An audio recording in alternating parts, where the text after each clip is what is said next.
Hi everyone, my name is Brandon Flores, and today I will be presenting my Bilingual Literacy Center. The grade I have chosen to present also is fifth grade. Currently I've been working with fifth graders at Ben Midam Elementary. I've been a practicum student there, and I really enjoy it. Also, my cooperating teacher, I feel like is she has a lot of experience, and I've learned, and I've been studying right the classroom that she has built, and I feel like it's a really engaging and uh, learning environment. And I felt like I tried to emulate that and sort of incorporate that into my own classroom that I have envisioned. Um, so right, so I've labeled a lot of the elements that I have put into here. So I'm gonna go ahead and start off with the front door, students walking in. Immediately I have the material shelf there. If they ever needed, any materials for the day, such as any pencils, a pencil sharpener, if they went ahead, they need to sharpen their pencil, any papers.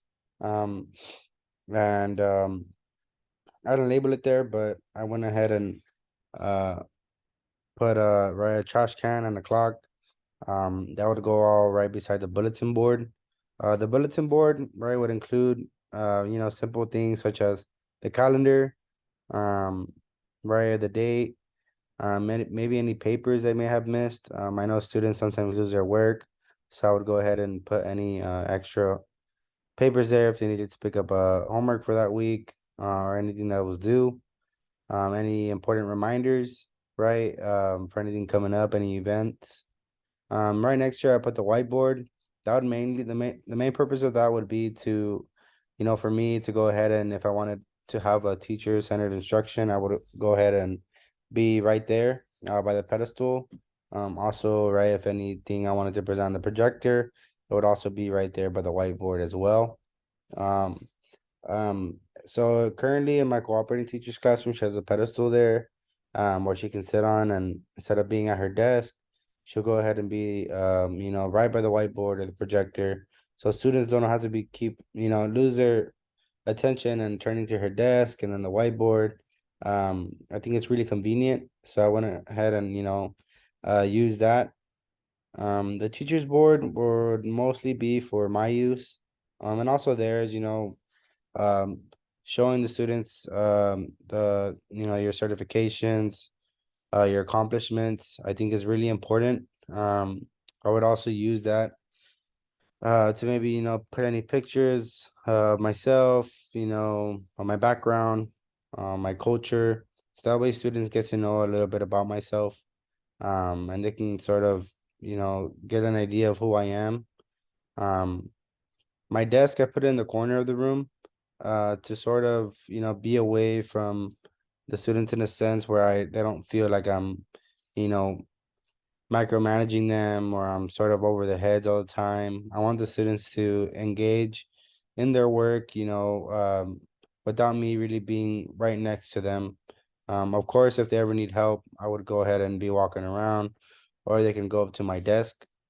Um, Right there behind the teacher's desk would be my shelf, right, for any books, or maybe my materials that I would need to run the classroom.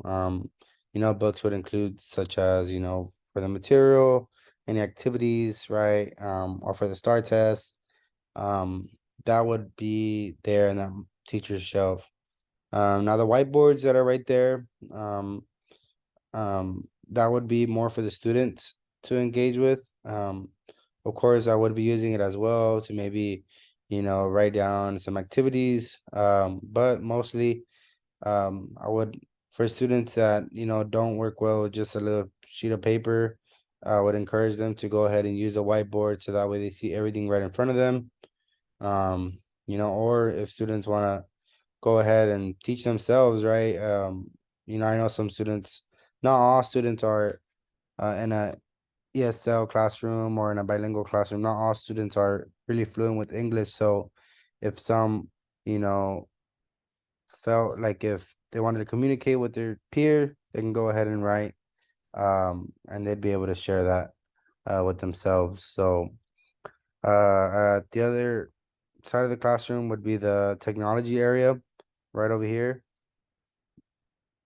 That would be for students to write if they need to go ahead and write an essay, maybe find some words, learn the definition of those words, or just sort of make a project, PowerPoint, whatever it may be. The students are have that area right there. I know in today's grade classrooms or any elementary classrooms, a lot of them have been fortunate to have iPads, their personal iPads that the school has given them to be able to complete their work, upload their work, edit their work, and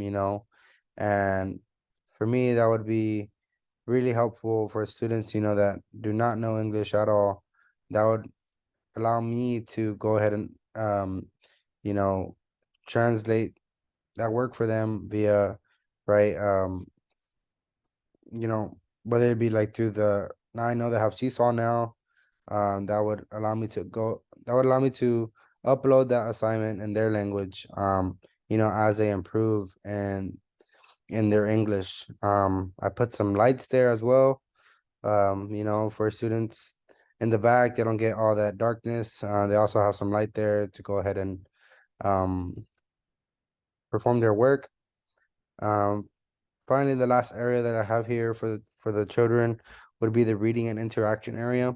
That area would be for them to go ahead and where it says to read or interact, right? The books I have and the book and magazines there would be, children's books, of course, any fictional, non-fictional, um, or any magazines for students to go ahead and engage in their vocabulary.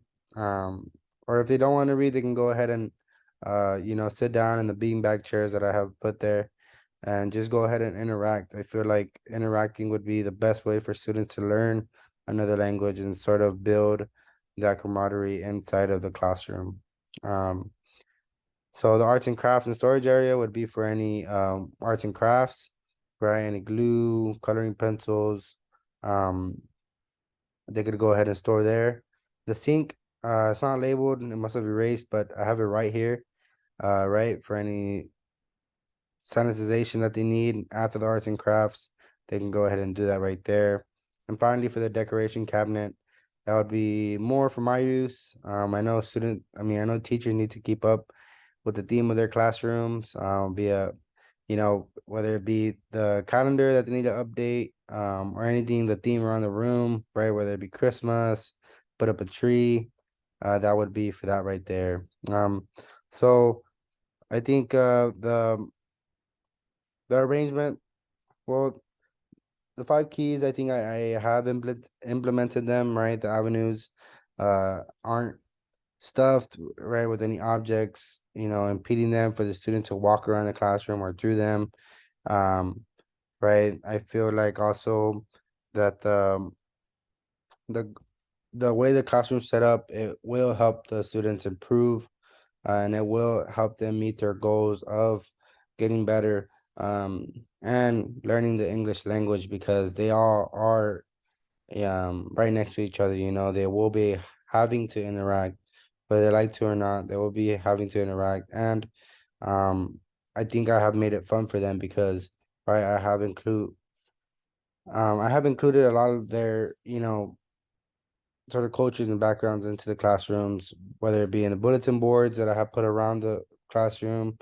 Um, also if they need any information, if they don't want to ask me, that's put up on the bulletin boards as well. If they need any additional references.